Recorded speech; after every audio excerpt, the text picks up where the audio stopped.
So I did get gravel down in the pit. Ugh. We got the hinges on the door. Take a look. So there's our pit. We got gravel down in the bottom. So let's see, this line here, it's just below the surface of the gravel. It's just barely covered, so we can access it easy if we ever need to. This one goes all the way down to the pond at the bottom. So there's about 800 feet of line that goes from here and then goes down about 100 feet in elevation to our new pond. And that is going to be what fills this tank up. We do not have the pump in the pond yet, but the line is ran all the way down there. So we're waiting on a solar deep well pump for that. And then the blue line is so we still have water temporarily. So there's a pond right there, small pond, that I recently cleaned out this spring because it was full of sludge. And that's where we're feeding from right now. So this little blue line, I just stuck this in here so we still have water coming in to keep the tank full. So the water comes into this line. So this is basically just a T, so we can get water from two different sources. And then it goes through this box. Now I'll show you what it looks like in the tank. Try not to get any dirt in here. All right, so you can see right there's our water level. It's only about 6 inches below the lid. Do this without dropping my phone.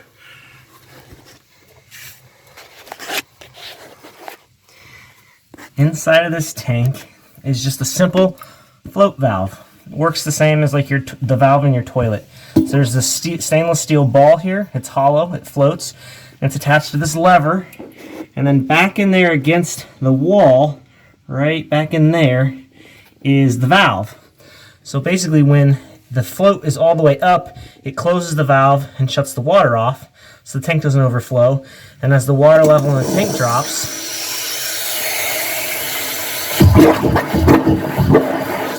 some air trapped in the system for when we put all those new fittings on. But that's how it works. It's pretty simple. Right now, the pond up here, up top, we just have a simple diaphragm pump. Same thing that you would see like on a 12-volt sprayer. Let's just go over here and I'll show you that end of the system. So that blue line, it's just 1/2-inch PEX. It's down in this trench till about here. This is just temporary. I'm going to fill this trench in today, and then later when we're done, we'll probably just cut this line, and it won't be used any longer. We'll plug it. This is just laying on top of the ground for this summer. Hasn't been an issue. Obviously, it doesn't freeze. This is a small pond up top. This is relatively full. It's down a couple feet right now. But it's clean. It's pretty clean water. I mean, it's 4 feet deep, and it's hard to tell here, but you can see straight to the bottom. So there's our line. All right, so here is the system. Let me turn the pump off. All right, so this is all just temporary. We just threw this together one day in like 10 minutes. We've got a solar panel we had, just an extra one laying around, 185 watts, like way overkill. The charge controller, battery. And this though is the ticket. So this little diaphragm pump, they're like $30. I think this is the smallest one you can get. It's 1 gallon per minute. It doesn't use much power, only 4 amps. So we hooked that to the battery. And then we ended up having to put this bladder tank, just like I think it's a 2-gallon bladder tank, because the pump was surging. It would get almost like a water hammer, and these pumps have a pressure switch built in. It's actually right here, and it's even adjustable. And when it gets to like, I think it's set factory, it says, see if you can see it's upside down, but 40 PSI. When it gets to 40 PSI, the pump just shuts off. There's a little switch, shuts the pump off.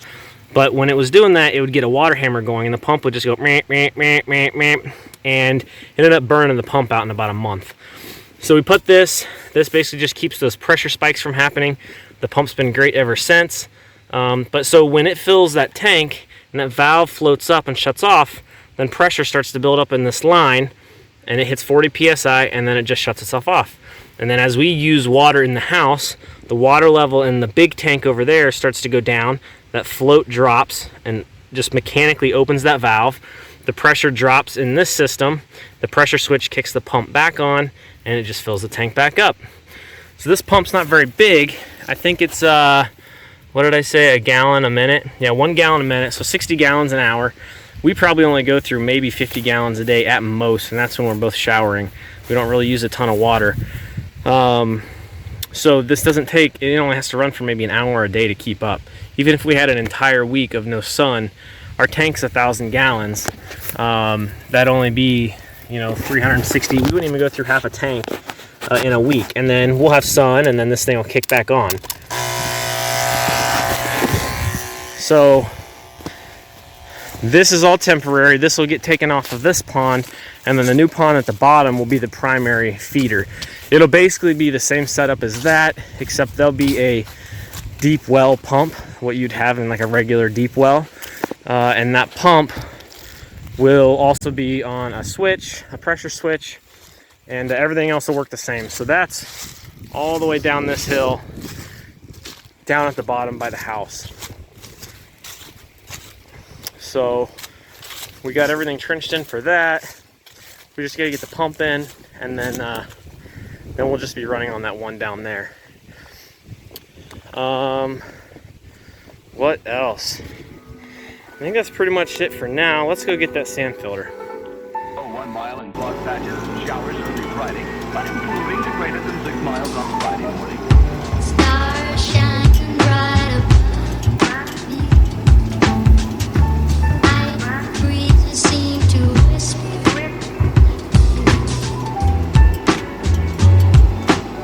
Sycamore tree. Dream a little dreamer.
She calls me day and night.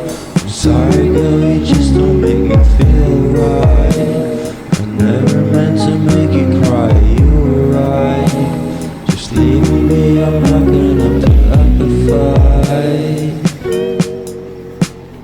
And every time you wake up feeling worse, you never check the time. It's never what it feels like, just throw me and die. If everything was good, you would feel alive.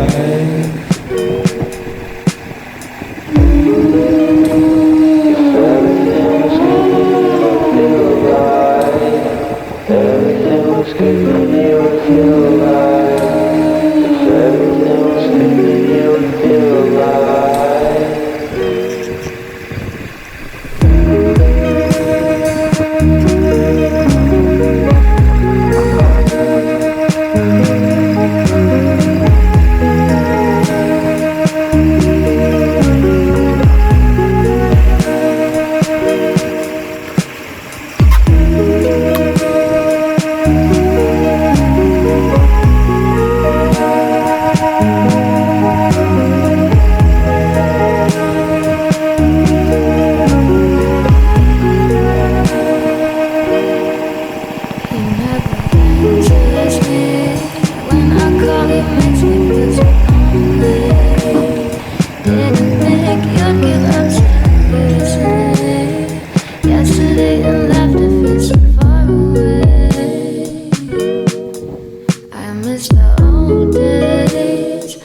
Memories of us keep killing me slowly.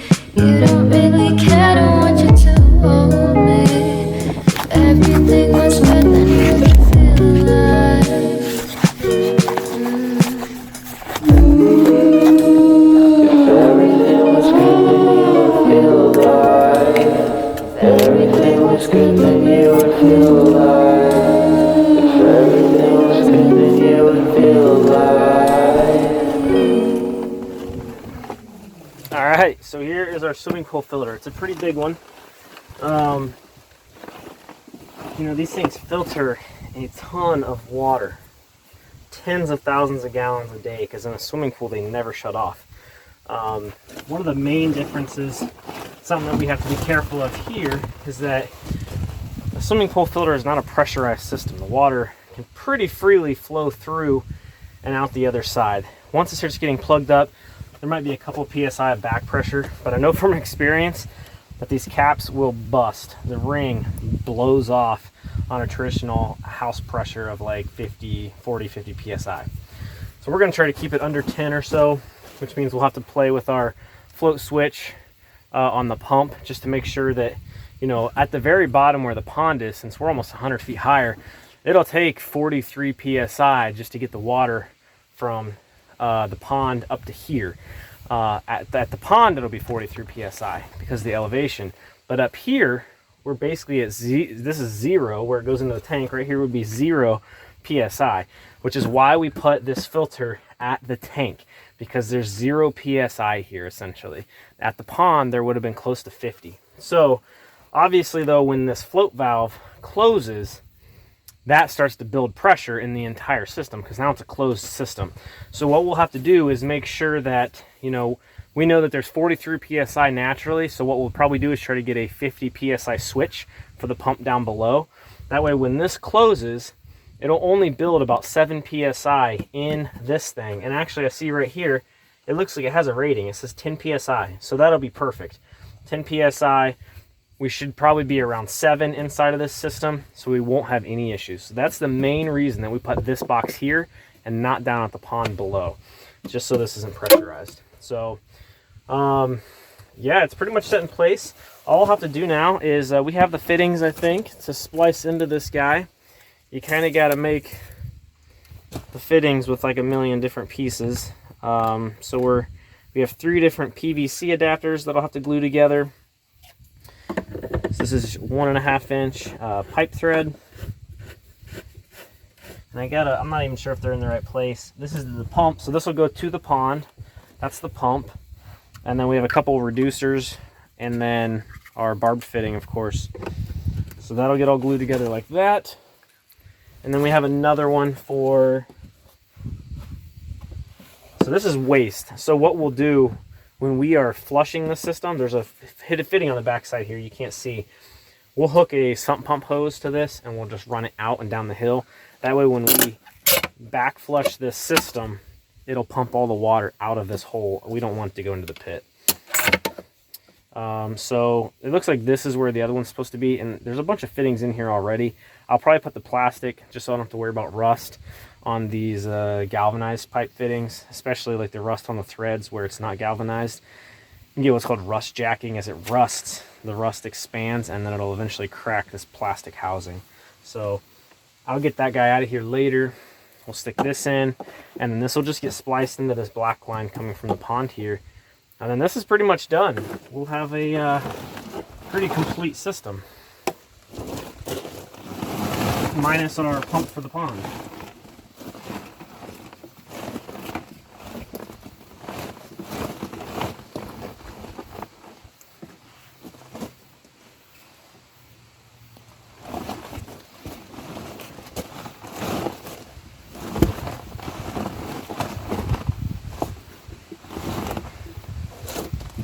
There we go. I think by doing it like that, these fittings are pretty much pointed right at that pipe now.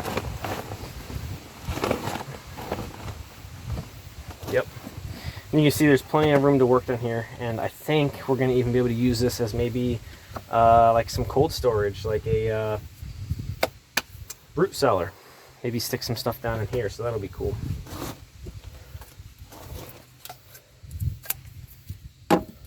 All right, guys. Well, I think this pretty much wraps up this video. I'm super happy how all this came together. I think it's going to be super beneficial. You probably saw the water in our tank currently. It's pretty dirty. The main reason for that, one, I mean, it's pumping from a pond, yeah, but we were pumping to this. Show you here.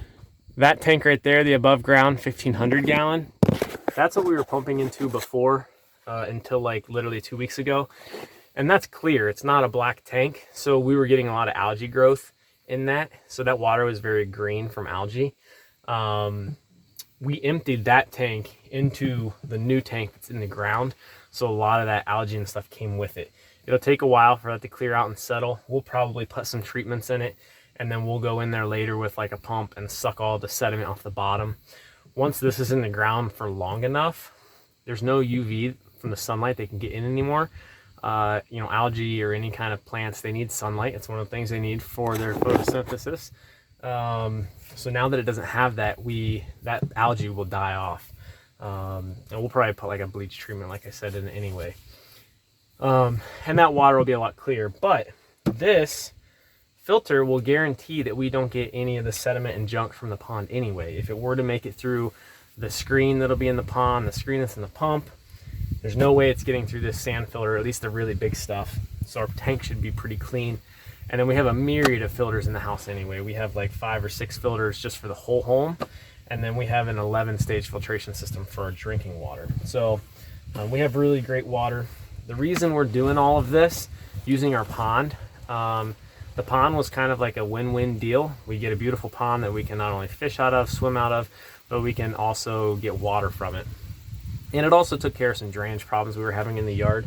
We have a lot of natural springs all over, and it gave us a place to pretty much run them all into, so the yard's not wet all the time. We have some drain tile that we got to put in to suck up some of that areas where there's a lot of standing water.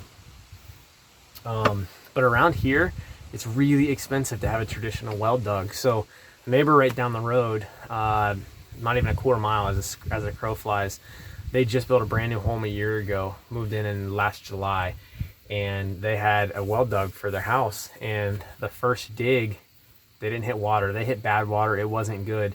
It was $15,000 for each dig. They took the chance, did a second dig. Fortunately, they hit really good water. They have amazing flow rate. But they have $30,000 in their well, which is crazy to me. We'll be lucky to have that maybe in our entire house build. So that just was not in the budget. And even if we had the money, I don't think I would have done that. We've got about 5,000 in the pond, a little over 5,000 in the excavation. Of course, we'll have more, you know, as we build docks and stuff like that. But you know, for $5,000, even say 10 grand, if we get 10 grand into it said and done, we'll have a beautiful pond that has multiple purposes, and as well as being our main source of water. That pond has probably just under 200,000 gallons of water in it. It's about a quarter-acre pond. It's about 7 feet deep on average.